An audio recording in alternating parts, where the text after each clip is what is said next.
Hi everyone, welcome back. Thanks for joining us today. We've got a brand new story to share with you. So let's begin. My name is James. Before I get into everything, I need to ask one thing from you. Don't judge me until you've listened to this story all the way to the end. I know how easy it is to hear one part and start forming opinions, but trust me, this isn't the kind of story you rush through or half listen to. If you've ever been in a relationship where your heart was ahead of your head, you might understand. And if you haven't, maybe this will save you from learning the hard way like I did. If there's one regret I live with, it's that I didn't walk away early before things got out of hand. That's on me. Nobody forced me to stay. I don't blame anyone else for how things turned out. The truth is, the foundation of my relationship was shaky right from the beginning, and I take full responsibility for not putting things in place. But let me be honest with you, it wasn't all bad. There was peace before the drama, the betrayal, and the heartbreak. Some moments felt real and good. And I'm going to take you back to those moments because they matter too. They're part of the story, and they're what made me stay longer than I should have. So stick with me. This isn't just about pain. It's also about how easily peace can turn into a storm when you build your life on the wrong kind of love. I met Mary at a housewarming party. One of my closest friends had just moved into a new place and invited a bunch of us over to celebrate. It was one of those weekend gatherings with music and drinks. Not really my scene if I'm being honest, but I showed up because it was my friend, and I figure it wouldn't hurt to socialize a bit. Now, I've always been on the quieter side. So while everyone else seemed to be having the time of their lives, I stood back, taking everything in, trying to figure out when it'd be okay to leave without looking rude. That's when I noticed her, Mary. She was sitting on the armrest of a couch, quietly observing the room like I was. A few other girls had come with her, and they were all over the place, but she was different. She seemed present but distant. That caught my attention. I walked over to say, "Hey." She looked at me, a bit surprised, and smiled. That broke the ice. I asked her if she was okay, and she told me she wasn't really into parties. She said she only came along because she didn't want to be home alone. That got a laugh out of both of us. We started talking from there, and the conversation just flowed. Honestly, by the time the party was wrapping up, it felt like I'd known her for years. Before she left, we exchanged numbers. That simple exchange, her saving my number in her phone, me doing the same, was the beginning of something. At the time, I didn't know what that something would turn into. But that night, it felt good. And that's how it all started. We talked, we checked in on each other, and over time, something started to grow between us. It actually took a whole year before we officially started dating. But when we did, it felt right. There was this rhythm between us, like we both understood each other's silence, which, for two introverts, was gold. 3 years went by just like that. During that time, we grew even closer. I was already in my early 30s by then, past the phase of playing around. Mary was turning 28, and from our conversations, I knew she wanted something serious too. So I made the decision. I proposed to her, and she said yes without hesitation. We didn't want to drag out the engagement, so 6 months later, we got married. It felt like everything was finally falling into place. At least, that's what I thought. I was hopeful. I was sure I had made the right choice. When we first got married, I thought things were going to be smooth sailing. We had our first son, and everything felt like it was falling into place. But soon after, I started noticing changes in Mary. She started showing more interest in clothes, accessories, and gadgets. She'd casually mention items she liked, sending me links to shoes, bags, or jewelry, all tagged with that little "I want this" hint. I didn't think much of it at first, to be honest. I thought it was just part of the whole new mom thing. She wanted to feel good again after having the baby. But the more I looked at it, the more I realized something was off. It wasn't just about wanting nice things, it was about needing them. Every week, there was something else she wanted. "Babe, I need this dress for our anniversary. These shoes are on sale. They're perfect for the summer. I saw this necklace that would look great with my new dress." And here's where I got stupid. I kept buying it all. I kept telling myself, happy wife, happy home. I thought if I made her happy, everything would sort itself out. I didn't realize it at the time, but all that spending was slowly breaking us. I couldn't save anything, let alone make a down payment on the house we'd been talking about buying. Every time we started making headway, she'd bring up something else she wanted. And I'll be real with you, she wasn't asking for small stuff.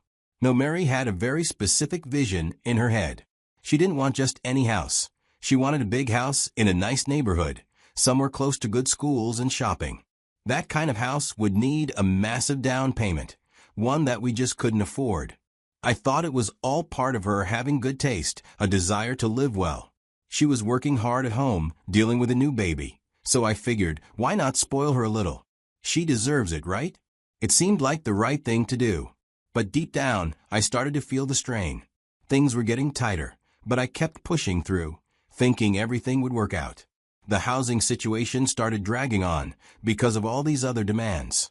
Every time I tried to save, there was something else she needed. And I didn't have the guts to say no. I wasn't thinking clearly. I was blinded by the idea of keeping her happy. But now looking back, I can see just how wrong I was. The more I tried to keep her happy, the more I realized I wasn't taking care of what really mattered. Because I wasn't paying attention to the bigger picture. I was so caught up in the idea that buying her things would fix everything. I didn't even notice I was losing the ability to build a future, a foundation we could actually stand on. Now, when I think about it, I can't help but cringe.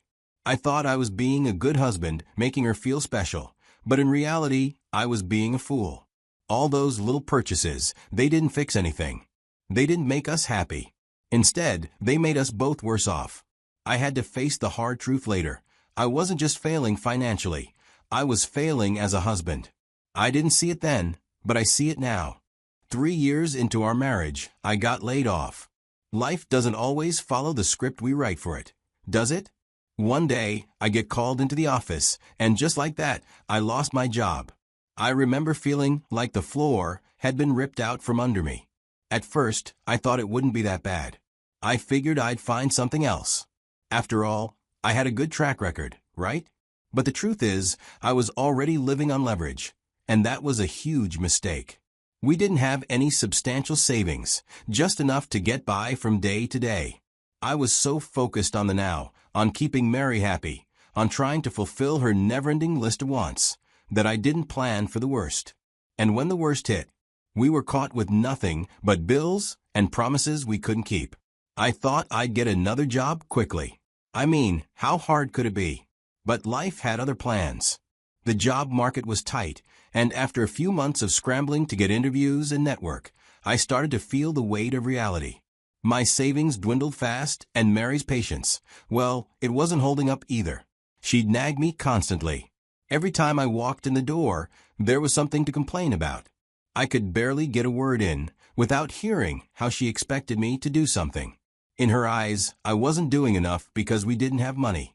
I wasn't working hard enough, fast enough, or smart enough. It was like I had become this walking failure in her eyes, and I couldn't shake that feeling. But here's the thing, I wasn't lazy. Not at all. I was trying everything I could. I picked up side gigs, tried to freelance, and took on any job I could find. Some of it was stuff I hated, but I didn't care. I just wanted to make ends meet. But every time I made a little money, it disappeared just as fast because Mary's demands never stopped.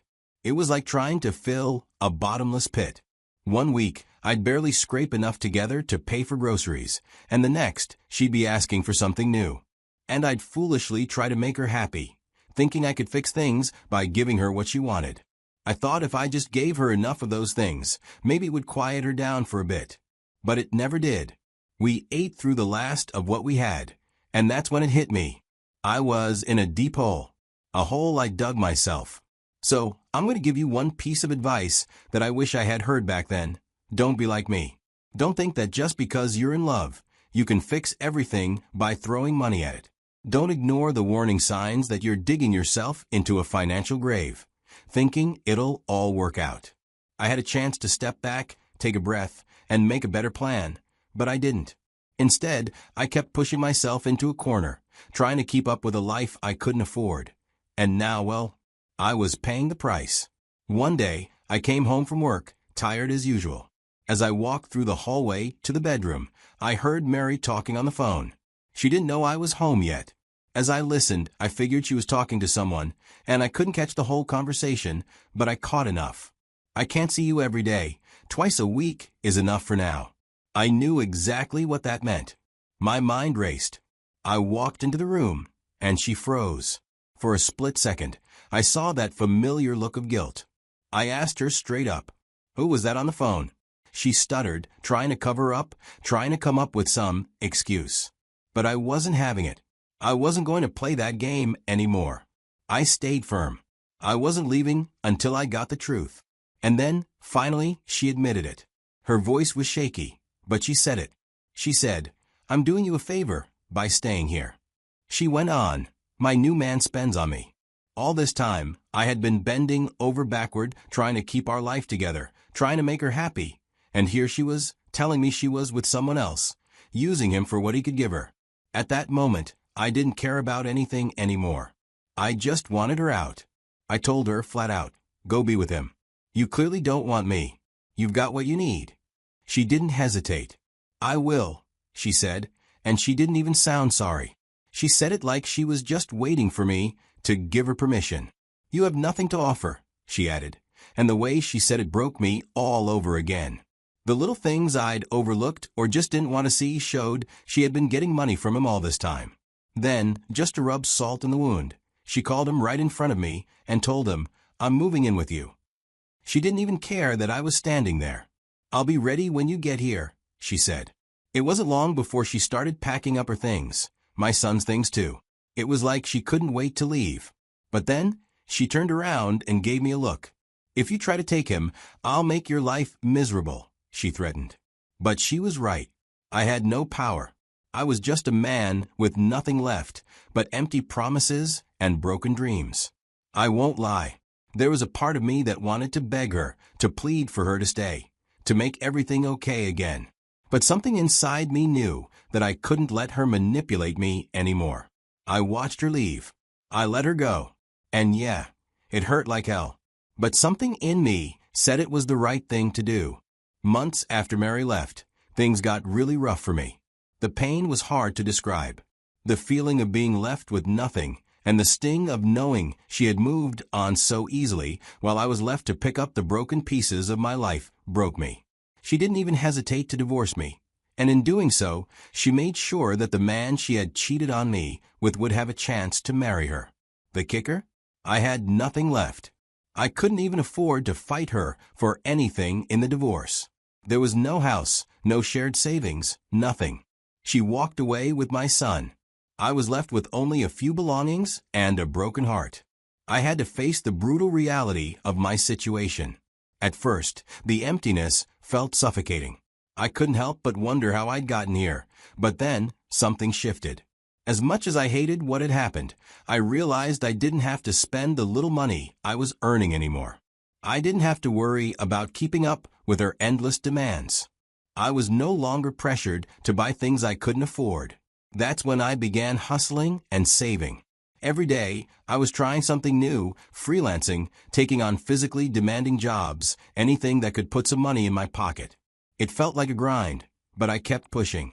Along the way, I discovered that there were a lot of opportunities out there, but most of them required money to get started. Money I didn't have. It felt like the world was just out of my reach, but I kept at it. I had heard about people making money online, so I started looking into it. I found forums like Reddit and Black Hat World, where people were talking about all these different ways to make money, from dropshipping to affiliate marketing, and even things like SEO. I didn't know much about any of it, but I was willing to try anything. Some of the methods I tried didn't work at all. Some barely broke even, meaning I didn't lose money, but didn't make much either. But I didn't give up. Every small failure was a lesson, and every lesson pushed me closer to figuring out what would work. The first few months after the divorce were a blur of uncertainty and hustle. There were nights when I'd sit up late, looking at my bank account and wondering if I was making any real progress. But I kept going. Even when it felt like I was getting nowhere, I knew I had to keep pushing. I didn't have a choice. I couldn't go back to the way things were before. I wasn't going to let her mistake be the end of me. It had been 3 years since the divorce, and I won't lie, those years were brutal. But they were also the most pivotal years of my life. I spent those years just grinding, keeping my head above water. The weight of my past mistakes, especially the ones with Mary, was heavy. But it also gave me something important: clarity. I could finally see the bigger picture. And in those 3 years, everything changed. I had a drop-shipping store. At first, it was just another side hustle, one of those try it out and see if it sticks things. But for the first time in a long while, luck finally smiled on me. I stumbled on a product that clicked. It sold, and not just a few here and there, a lot. I remember checking the numbers one night, and the sales were coming in fast. It was faster than I ever expected. For a moment, I couldn't even believe it. I'd been so used to working just to get by, barely able to scrape together enough to cover bills, let alone think about building anything real. But here it was, proof that it was possible to make it. As the money came in, it didn't take long for me to see an opportunity. E-commerce wasn't just a one-time thing. There was more to it. So I expanded. I started branching out into other online businesses. I tried different products and different services, and it worked. Slowly at first. The momentum grew, and money started coming in fast. I remember sitting back one day and just staring at my bank account balance. I hadn't seen numbers like that since. Well, probably never. What really felt different this time, though, was the fact that I wasn't giving it all away. No wife was draining every penny I earned. I started to save aggressively. Every cent that wasn't reinvested in my businesses or stocks went into a savings account. I wasn't just building my business anymore. I was building my future. I'd learned the hard way. I knew that the work I was putting in now would set me up for the long term. That freedom I'd been looking for was in my grasp. Once things started to stabilize, I knew I could spend on myself without feeling guilty about it. I bought a house in the neighborhood Mary had always dreamed of. I could finally live in a place that represented my hard work. I also bought a comfortable car. And then I started upgrading my wardrobe, too. After I had some level of stability, I decided to go look for my son. For so long, I didn't feel like I could offer anything. Back when I had nothing to give, I figured maybe he was better off with Mary, my ex-wife. When I found him, he wasn't in a good place. I had missed so much, and it was all staring back at me in his eyes. I eventually found out about Mary's life since she left. What I discovered didn't surprise me. The man she ran off with didn't exactly turn out to be the prince she was hoping for. She thought he was going to marry her. She really believed that. Turns out he was already married with kids in another state. He was just a contractor, working on some big project in our city, and once that project was finished, he disappeared without a trace. And that was it. Mary was left holding the bag. All that future she dreamed about, gone. I wasn't expecting to find her the way I did, though. When I saw her again, she still had her beauty. Sure, but she had aged, probably from the hardships that life had thrown her way. I told her I wanted my son back. He didn't belong there with her, not in the state she was in. She hadn't been stable for a long time. That's when she looked at me, with a mix of confusion and desperation. She asked, "What about me?" I didn't even flinch. I just asked her, "What about you, what?" She tried to reason with me, saying, "Won't you take back your full family now that things are good?" It was almost laughable. I didn't even feel pity. I simply told her, "You're not my family." I couldn't be dragged into that web of guilt and manipulation anymore. Mary broke down right there. She cried, saying how confused she had been, how the man had tricked her, how he had lied to her. She was trying to make herself the victim again, just like she had when she left me. But I wasn't buying it. I wasn't about to let her use me for the second time. I pulled my hand away from hers and said, "When I had nothing, you had options. Now that I have everything, I have options, too. And I choose peace, not pain." That's when it turned ugly. She started screaming, accusing me of trying to take my son away from her. She told me I had abandoned them all these years and that I was selfish for wanting to take him now. It was the same old story, but this time I wasn't going to get caught up in it. I didn't argue. I didn't try to explain myself. I simply said, Fine, we'll let the courts decide. So, she took me to court. She filed a lawsuit, claiming that I had abandoned them both, that I'd been a terrible father who had left her to raise our son on her own. It was the most absurd thing I'd ever heard. I didn't take it lightly. I knew this battle was going to be tough, especially with how the system often favors women in custody cases. But I had no choice. I wasn't going to let her keep my son for me. He deserved better, and so did I. I hired the best lawyer I could afford. He laid out the facts with precision, showing the court exactly how the marriage ended. First, there was her cheating. She had been openly carrying on an affair while I was doing everything I could to keep the family afloat. Then came her abandonment. She walked out on me, and she walked out on our son without a second thought. And finally, her unstable condition. She was living in a mess. It was clear that she couldn't provide a stable environment for our son. The judge listened. He took into account everything I had gone through, everything I had fought for. He saw how unstable Mary was, and how I had managed to pull myself out of the mess she'd left behind. The ruling came down in my favor. I got custody of our son. Mary didn't take it well, of course. She tried to contest the ruling. She threw every accusation at me, hoping to change the judge's mind. But the truth was out, and there was no changing that. Her legal bills piled up. She thought that if she won custody, she could use the money from the compensation to pay off her debts. But her plan backfired. Then, out of desperation, she sued me for alimony. She thought she could squeeze some more money out of me, but that case was thrown out too. You see, in our state, alimony is only granted if the marriage has lasted a certain number of years. Our marriage didn't meet that requirement. So, her hopes of getting any kind of financial relief from me were dashed. The whole thing was exhausting, emotionally, financially, and mentally. But when the dust finally settled, I had what I wanted most, my son. And that's something no one could take away from me. After the court's ruling, Mary's desperation became more obvious with each passing day. She thought she could somehow worm her way back into my life. It started with her calling me. At first, I just ignored the calls. I wasn't that stupid anymore. Then she started texting all those heartfelt, "I miss you," and "Can we talk" messages. I didn't even read them. I knew exactly what she was trying to do. And I didn't care. But Mary wasn't one to back down so easily. She tried to pull me back in during our child's visitation times. I could see that clearly she was trying to manipulate me. She'd play the poor me card, trying to make me feel bad for how things had turned out. She'd guilt-trip me about how hard things were for her after everything fell apart. But I wasn't buying it anymore.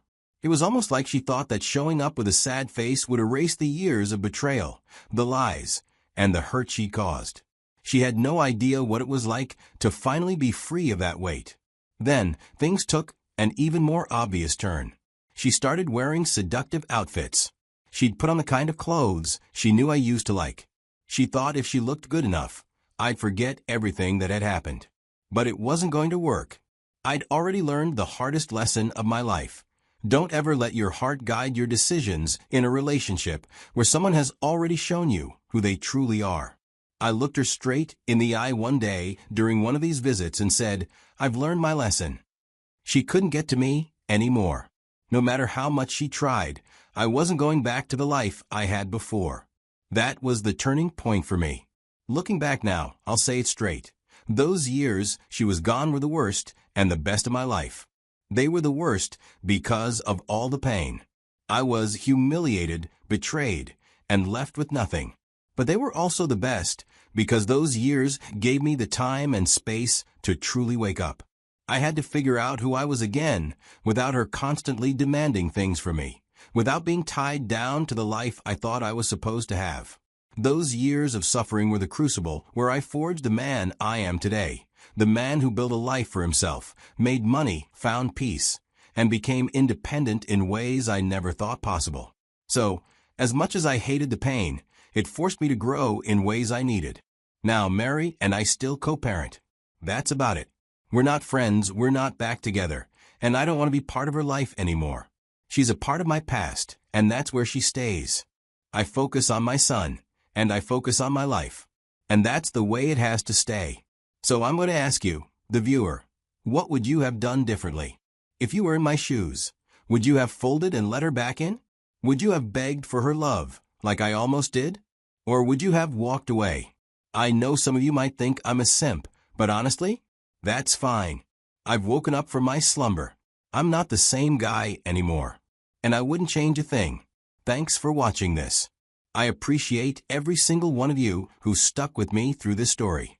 If you know someone who needs to hear this, share it with them. It might just save a soul.